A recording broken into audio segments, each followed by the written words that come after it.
प्रकाश के परावर्तन से संबंधित नियम और परावर्तन से संबंधित जो दर्पण के द्वारा बनने वाले प्रतिबिंब थे उसके बारे में आपको बता दिया गया। फार्मूले जो थे वो भी बता दिए गए, अंकित उदाहरण भी बता दिया गया। अब इसके बाद हम बात करते हैं जो दूसरा खंड है इस चैप्टर में, प्रकाश का अपवर्तन। अपवर्तन के बारे में हम अध्ययन करेंगे कि ये क्या चीज है। रिफ्लेक्शन,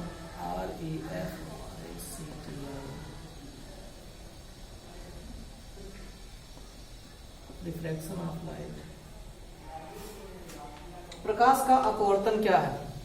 परावर्तन में आपको बताया गया था, याद होगा, कि जब प्रकाश की किरणें किसी चिकने या किसी ऐसे अपारदर्शी माध्यम पर पड़ती हैं जिसका तल जो हो वो चिकना हो, तो दूसरी पार नहीं जा पाती हैं और पुनः टकरा के उस तल से उसी माध्यम में वापस लौट आती हैं। इसी घटना को प्रकाश का परावर्तन कहते थे। यानी कि वहां क्या होता था कि जो माध्यम होता था वो अपारदर्शी होता था। लेकिन अगर इसके अलावा हम ये सोचें कि अगर माध्यम अपारदर्शी ना हो के बल्कि पारदर्शी माध्यम हो, यानी प्रकाश की किरण किसी एक माध्यम से दूसरे माध्यम में प्रवेश कर जाए, जो हमने बताया था कि जो दर्पण होता है, दर्पण में एक तरफ से आप पॉलिश लगा देते हैं। जब आप कांच में पॉलिश लगा देते हैं तो उसी को दर्पण कहा जाता है।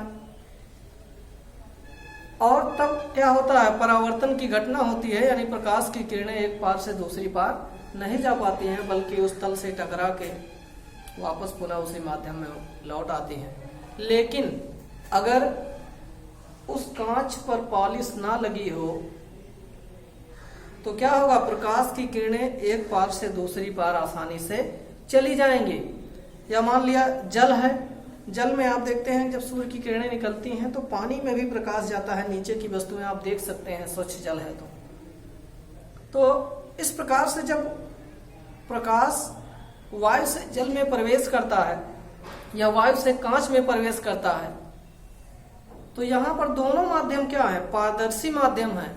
यानी कि ये जो अपवर्तन की घटना है ये पारदर्शी माध्यम में होती है, यानी कि प्रकाश की किरणें किसी एक माध्यम से दूसरे माध्यम में जब प्रवेश कर जाती है यानी टकरा के वापस नहीं लौटती है, तो इसी घटना को अपवर्तन कहते हैं। यानी कि जब प्रकाश की किरणें किसी एक पारदर्शी माध्यम से दूसरे पारदर्शी माध्यम में जाती हैं तो क्या होता है कि उनका जो मार्ग होता है एक सरल रेखा में न रह के बल्कि उस सरल रेखा से दूसरी दिशा में बदल जाता है, यानी वो अपने मार्ग से विचलित हो जाती हैं। इसी घटना को प्रकाश का अपवर्तन कहते हैं। जब प्रकाश की किरणें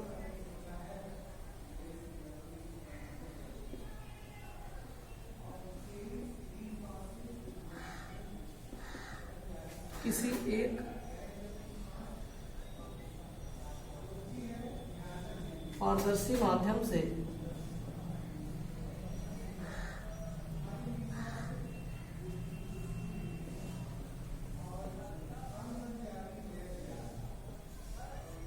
दूसरे पारदर्शी माध्यम में जाती है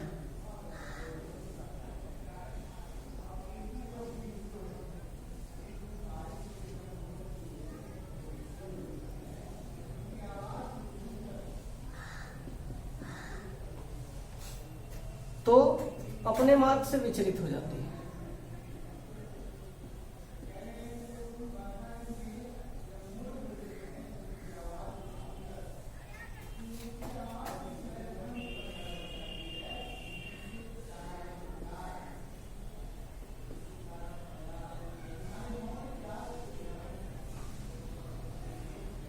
इसी घटना को प्रकाश का अपवर्तन कहते हैं।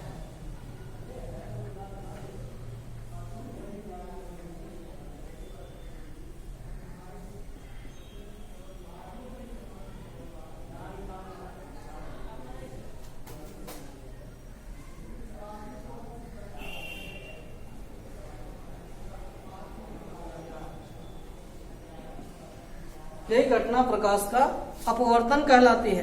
अब अपवर्तन किस प्रकार से होता है हम आपको बता दें कि जब प्रकाश की किरण किसी एक माध्यम से दूसरे माध्यम में जाती है तो सबसे पहले हम दोनों माध्यमों की तुलना करते हैं कि प्रकाश की किरण किस माध्यम से किस माध्यम में जा रही है, और दोनों माध्यमों की तुलना करने के पश्चात आप उन दोनों माध्यमों में एक माध्यम सरल और दूसरा सघन, दूसरा विरल, इसका अनुमान लगाते हैं कि कौन सा माध्यम सघन है और कौन सा विरल माध्यम है। तो इस आधार पे अपवर्तन भी दो प्रकार से होता है। वो दोनों किस प्रकार से होता है आपको चित्र के माध्यम से बता दें। मान लिया ये कोई ऐसी रेखा है जो प्रकाश की किरण यहां पर ऊपर माध्यम वायु है और नीचे माध्यम जल है, यानी प्रकाश की किरण कहाँ ऊपर वायु है और नीचे जल है, और वायु से जल में यानी प्रकाश की किरण ऊपर से डाली जाएगी, जल में प्रवेश करेगी। और यहां हम बात करते हैं कि प्रकाश यहां पर जो माध्यम है कांच है और यहां पर जो माध्यम है वायु।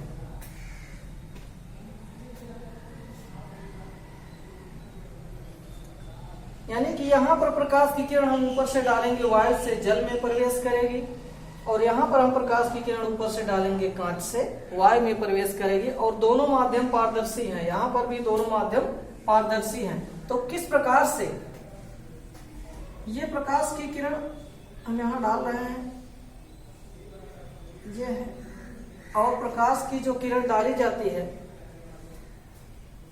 और इसका मार्ग किस प्रकार से होगा। इस बिंदु पर ये प्रकाश की किरण इस दोनों माध्यमों को अलग करने वाले तल पर पड़ती है, और इस तल के लंबवत हम एक रेखा खींच रहे हैं, और उस तल के लंबवत खींची गई रेखा आपको बताया गया है क्या कहलाती है, अभिलंब कहलाती है। ये कौन सी रेखा है, अभिलंब। इसी प्रकार से यहां भी हम प्रकाश की किरण ऐसे खींच रहे हैं, और जिस बिंदु पे ये दोनों माध्यमों को अलग करने वाले तल पर पड़ती है,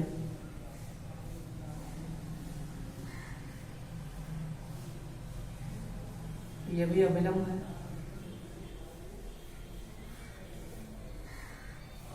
अब प्रकाश की किरण यहाँ कांच से नीचे माध्यम वायु है, इसमें जाएगी, तो अपवर्तन की घटना यह कहती है कि जब किसी एक पारदर्शी माध्यम से दूसरे पारदर्शी माध्यम में जाती है तो अपने मार्ग से विचलित हो जाती है, यानी प्रकाश की किरण जो यहाँ सीधी रेखा दिखाया गया है उसमें विचलन होना चाहिए। तो किस प्रकार से विचलन होगा ये आपको बता रहे हैं।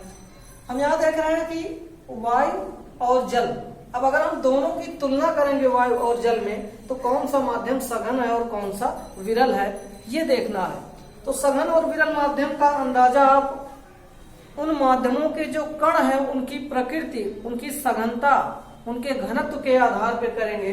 तो आप देखेंगे कि वायु और जल दोनों में जो माध्यम सघन है वो जल है, क्योंकि इसका घनत्व अधिक है, और वायु जो माध्यम है वो क्या है, विरल है।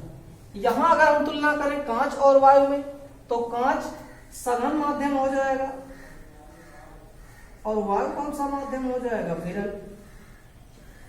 अब यहां अगर हम दोनों की तुलना करें तो ये देखेंगे यहां प्रकाश की किरण विरल माध्यम से सघन माध्यम में जा रही है, और यहां पर प्रकाश की किरण सघन माध्यम से विरल माध्यम में जा रही है, दोनों एक दूसरे के विपरीत है।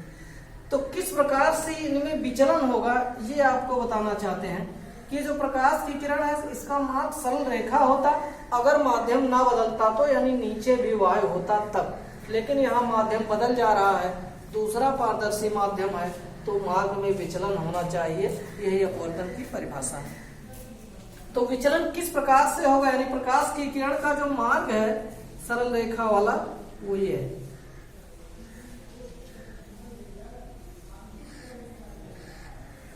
ये उसका सरल रेखा का जो मार्ग है, सीधी रेखा का जो मार्ग है वो ये है। ऐसे यहां भी डाटा दिखा दे रहे हैं, ये सीधा मार्ग है, यानी अब हमने बताया विचलन होगा, यानी इस मार्ग से तो नहीं आएगी अगर विचलन होगा। अब इस मार्ग से नहीं आएगी तो कहां से होकर जाएगी। तो जो अपवर्तन का नियम कहता है कि अगर प्रकाश की किरण किसी विरल माध्यम से सघन माध्यम में जा रही है तो ये जो अभिलंब है इसकी तरफ झुक जाएगी। अभिलंब ये है इसकी तरफ झुक जाएगी। और ये कौन सी किरण, ये किरण होती है आपतित किरण, आपतित किरण। और ये कौन सी किरण है, अपवर्तित या निर्गत किरण। कौन सी किरण है, अपवर्तित किरण।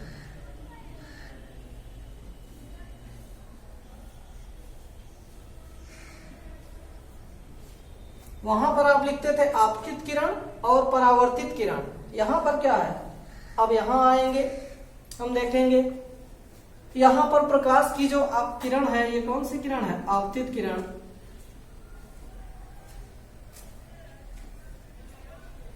आपतित किरण ये सघन माध्यम से विरल माध्यम में जा रही है। और अगर प्रकाश की किरण सघन माध्यम से विरल माध्यम में जाती है कि जो उसका मुख्य मार्ग है, यानी सीधी रेखा से जो अविलंब से दूर वाला सिरा होता है, अविलंब से क्या होती है, दूर हट जाती है, ये किरण होगी निर्गत किरण या अपवर्तित किरण।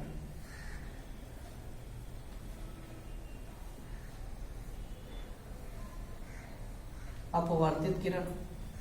अब बात करते हैं वहां पर क्या होता था कि जो आपतित किरण होती थी और परावर्तित किरण होती थी, दोनों के बीच जो अविलंब से कोण बनता था वो बराबर होता था।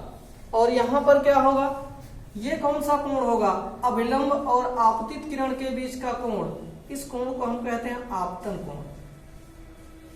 कौन सा कोण होता है, आपतन कोण। और ये कौन सा कोण है, अविलंब और अपवर्तित किरण के बीच का कोण, ये है अपवर्तन कोण।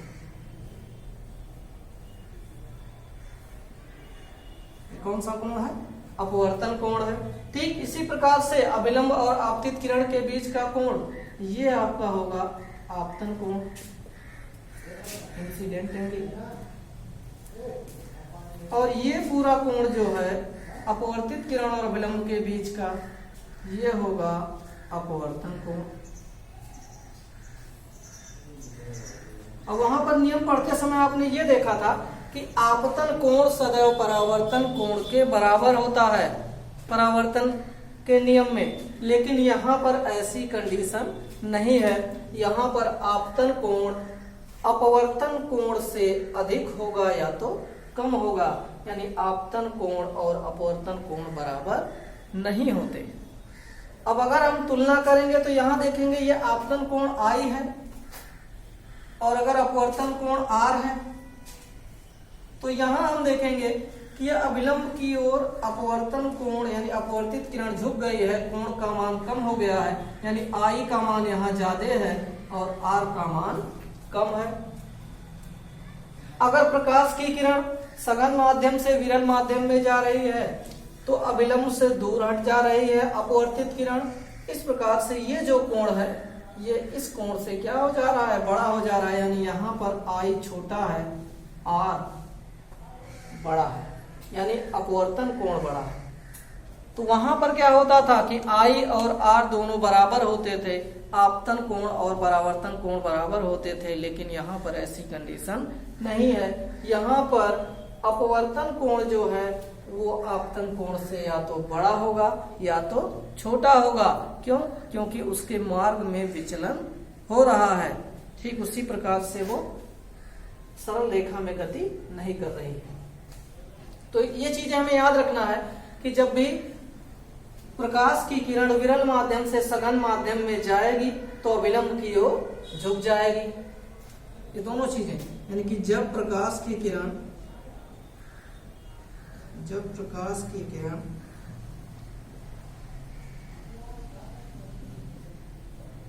विरल माध्यम से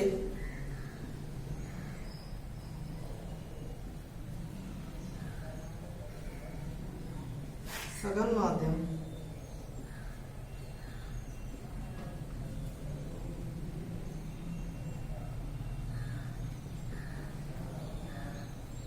जाती है तो अविलंब की ओर झुक जाती है।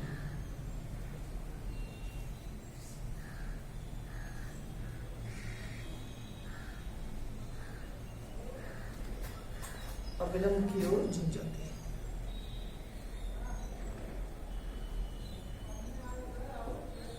और दूसरा, जब प्रकाश की किरण सघन माध्यम से विरल माध्यम में जाती है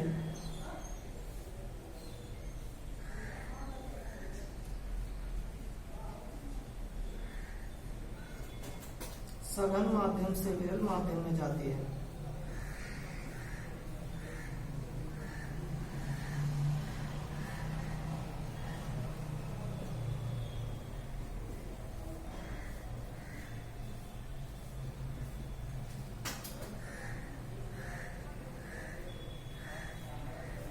तो अविलंब से दूर हट जाती है।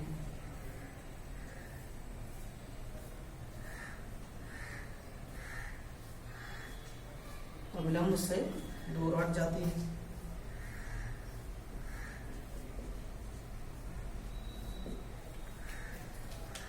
तो ये दोनों चीजें हमेशा याद रखना है, यानी हमेशा जब अविलंब की ओर झुक जाएगी तो अपवर्तन कोण कम हो जाएगा आपतन कोण से, और अविलंब से दूर हट जाएगी तो अपवर्तन कोण का मान आपतन कोण से अधिक हो जाएगा।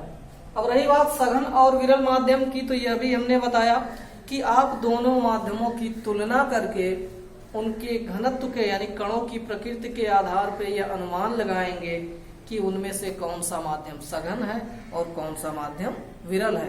कोई यह आवश्यक नहीं है कि जल अगर किसी जगह पे सघन माध्यम है तो वो हमेशा सघन माध्यम ही रहेगा, अगर दूसरी जगह पे उसके सापेक्ष कोई और सघन माध्यम है तो वहां पर आप जल को सघन ना मान के क्या मानेंगे, विरल मानेंगे। ये हमेशा सघन और विरल, जब दोनों माध्यमों की बात आती है अपवर्तन की घटना में, तो दोनों की तुलना करके हम ये अनुमान लगाते हैं कि कौन सा माध्यम सघन है और कौन सा विरल है। अब इसके बाद अगले वीडियो में हम अपवर्तन के नियम के बारे में बात करेंगे कि अपवर्तन के क्या नियम है। जिस प्रकार से परावर्तन के 2 नियम थे, क्या वो नियम अपवर्तन में लागू होते हैं या अपवर्तन के नियम उससे अलग है।